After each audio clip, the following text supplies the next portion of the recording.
Inter Cagliari 3-0, ma che bella serata che abbiamo trascorso ieri sera in compagnia. Eravamo oltre 4.000 spettatori ad un certo punto, ma mi dite chi altro riesce a riunire oltre 4.000 spettatori ad ogni partita? Anzi, spesso andiamo molto molto più in alto. Ieri sera però sarà stato il clima del venerdì, è stata una diretta veramente spettacolare. Ci siamo divertiti molto, soprattutto perché è stata l'Inter a farci divertire con un'altra vittoria importante per 3-0 che ormai non nascondiamoci più.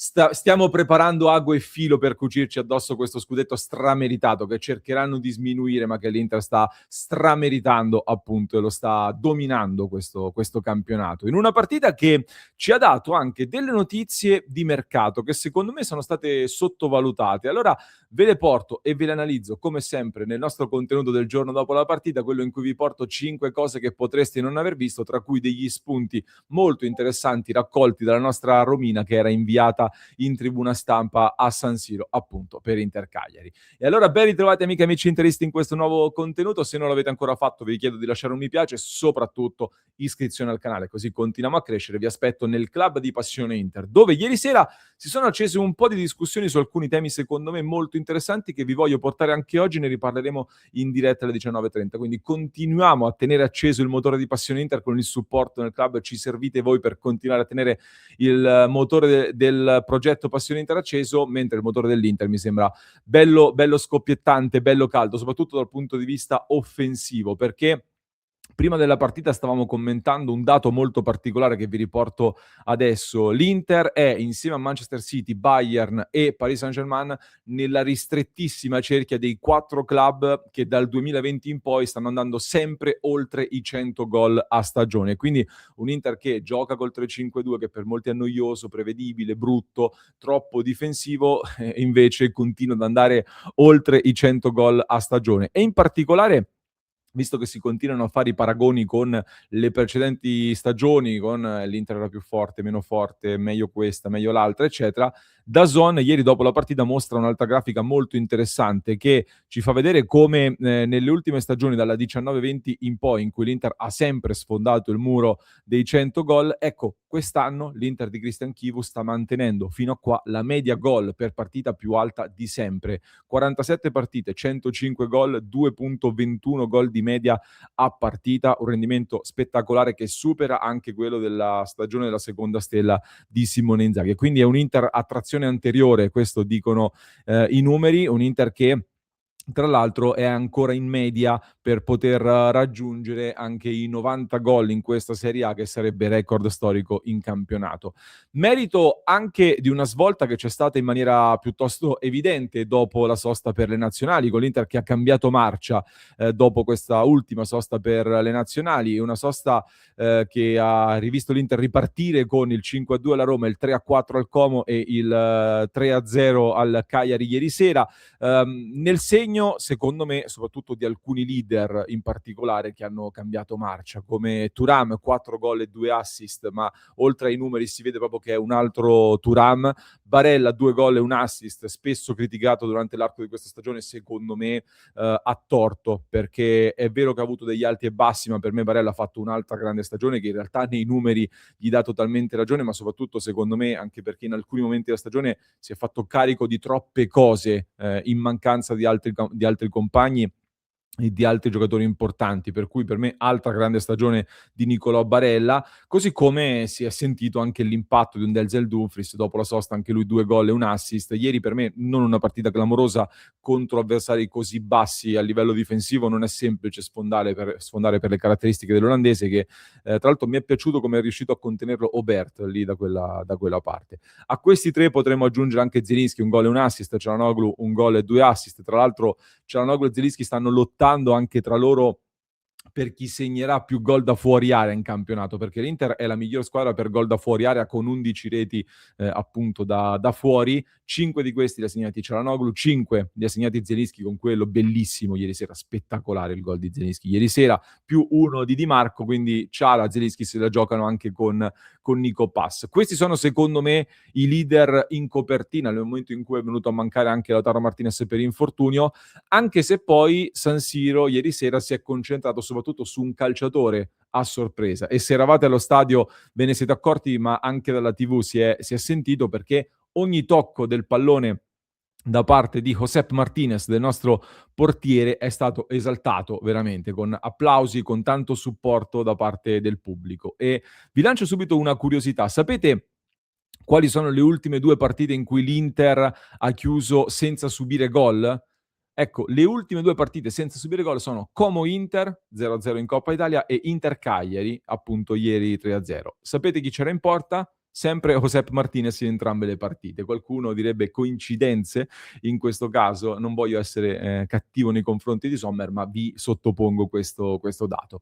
Sui quotidiani, Josep Martinez per questa partita ha preso voti tra il 6 e il 6,5 soprattutto. In realtà ha fatto una sola vera parata, non è stato troppo coinvolto in una partita in cui il Cagliari ha attaccato molto poco, però molto interessante un dato della partita di Josep Martinez che, come vediamo nella grafica che vi ho condiviso, ha completato 4 uscite con i piedi e sono tutte riuscite, cioè uscendo con i piedi 4 volte su 4 è stato efficace nel recupero del pallone. Una in particolare è quella che poi dà il via anche all'azione che porta al gol dell'1-0, su cui San Siro lo ha molto applaudito nel momento in cui sul calcio di punizione battuto lungo dal Cagliari è uscito con grande coraggio e ha fatto ripartire l'azione. Ha giocato un po' come un vecchio libero, ecco, che per una squadra tra l'altro come quella che ha in testa Chivu, che vorrebbe giocare con la linea molto alta, potrebbe anche essere un tema. E allora qui, come vi dicevo, nel club si è aperto un dibattito molto forte sul tema del mercato, ed è: perché non gioca di più questo Josep Martinez, detto dell'incidente che c'è stato nella prima parte di stagione e tutto il resto. Ecco, intanto martedì contro il Como giocherà Josep Martinez di nuovo tra i pali, e penso che ieri fosse anche un rodaggio per rivederlo poi martedì. Il tema però è legato soprattutto al futuro, perché l'Inter, possiamo nuovamente confermarlo, ve lo dico da settimane ormai, sta lavorando sempre di più su vicario del Tottenham, ci lavora in maniera convinta. E allora chiedo a voi, che idee vi siete fatti su Josep Martinez? Perché non gioca? C'è qualcosa che non convince evidentemente, o c'è stata una scelta per questa stagione?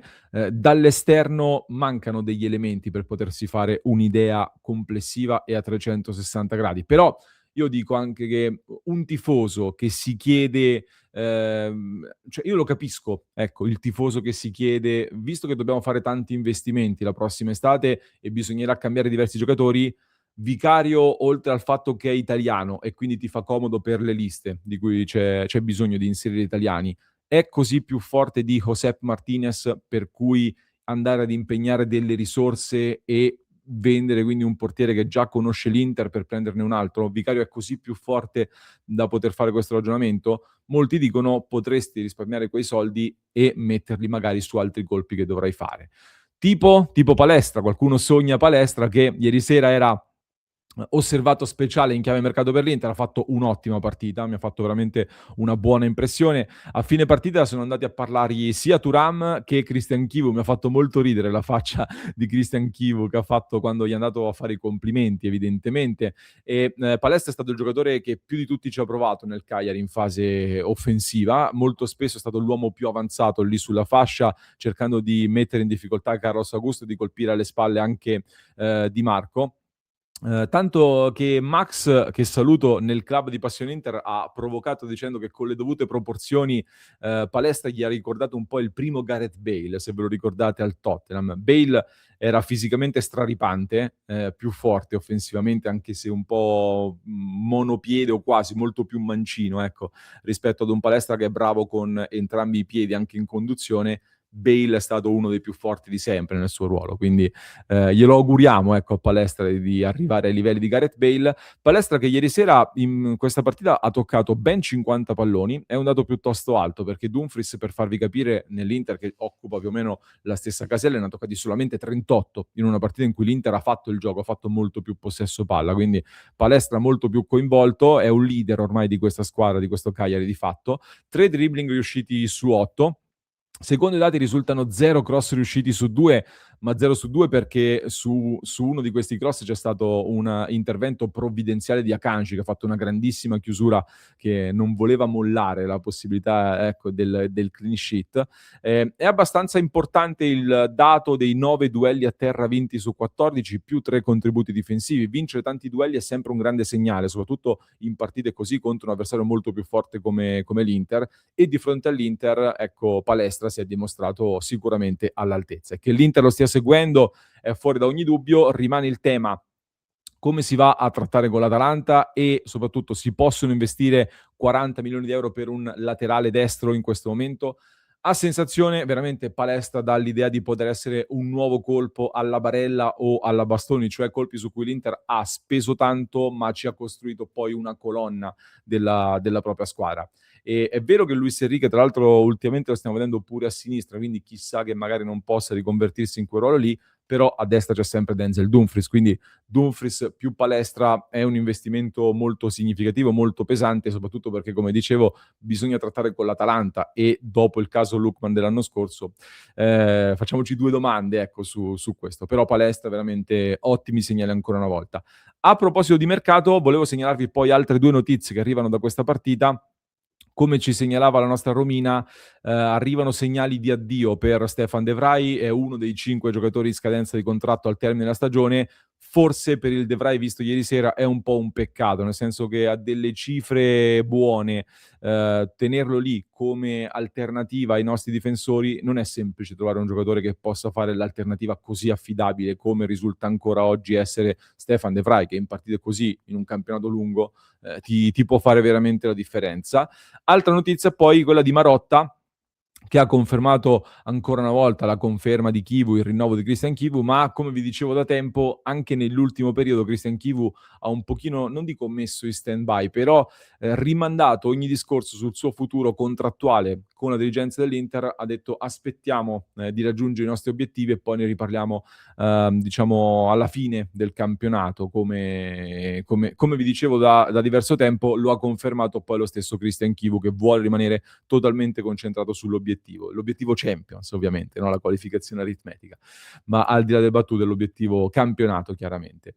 Molto velocemente poi citazione doverosa per Di Marco, che non sarà nel periodo più brillante della sua storia all'Inter, ma ha piazzato il 16° assist di questo campionato. Significa che ha raggiunto Papu Gomez nella classifica dei record, ecco, di assist in una stagione di Serie A. Mettiamoci poi che Di Marco non è un 10 come lo era invece Papu Gomez, e in più ha segnato anche 6 gol in campionato e 1 in Champions League, sono numeri che in Italia si sognano i trequartisti, figuriamoci quello che dovrebbe essere un quinto o comunque un esterno della nostra squadra. E chiudiamo poi con invece l'ultima osservazione che volevo farvi, con l'Inter che ha finalmente raggiunto l'obiettivo. Allora, come ha detto anche Chivu alla vigilia, l'Inter è la prima squadra italiana aritmeticamente qualificata alla prossima Champions League. Ieri ne abbiamo discusso anche nel club, perché anche su DAZN dicevano che era scontato che l'Inter andasse in Champions League, era ovvio già alla prima giornata che l'Inter si sarebbe qualificata alla Champions League. Io mi ricordo sempre che a inizio settembre, i primi giorni di settembre, qui su Passione Inter eravamo più di 3.000 spettatori in diretta, e abbiamo lanciato un sondaggio dove il 25% circa di chi ha partecipato al sondaggio, 1 su 4, ha votato dicendo che avrebbe firmato per il quarto posto addirittura. Quindi a inizio settembre, un tifoso su 4 avrebbe firmato per arrivare al quarto posto. Oggi l'Inter è una delle prime 6 squadre qualificate alla prossima Champions League. Insieme all'Inter ci sono già PSV Eindhoven, Arsenal, Bayern Monaco, Real Madrid e Barcellona. Adesso l'Inter deve fare l'ultimo passo, ovvero chiudere i conti per lo scudetto. Mancano 7 punti, vi ricondivido anche il calendario, eccoci qua. 7 punti sempre che il Napoli non perda qualche punto, ecco, nelle prossime gare. Ci sono delle combinazioni per cui si potrebbe festeggiare già il 26 aprile contro il Torino, oppure un po' più avanti, però godiamoci questo viaggio, visto che ci siamo. E nel frattempo prendiamoci anche la Coppa Italia, perché martedì si gioca e io francamente vorrei anche quella, quindi ci tengo particolarmente. Vi lascio con una provocazione che vorrei sottoporre a chi ci ha seguito fino a questo punto del video, e vi chiedo una cosa che ieri sera ha acceso un'altra discussione anche qui. Con lo scudetto, che ormai è lì ad un passo, questa stagione qui diventa meglio della scorsa stagione con finale di Champions League, lotta fino all'ultimo su tutti i fronti, ma 0 titoli. Quindi questa diventa una stagione migliore della scorsa o quella scorsa rimane una stagione più epica da un certo punto di vista? Fatemelo sapere nei commenti, ne riparliamo poi in diretta alle 19:30, mentre vi lascio con un altro approfondimento per chi ci ascolta in podcast, mentre per chi ci segue su YouTube vi basta cliccare qui.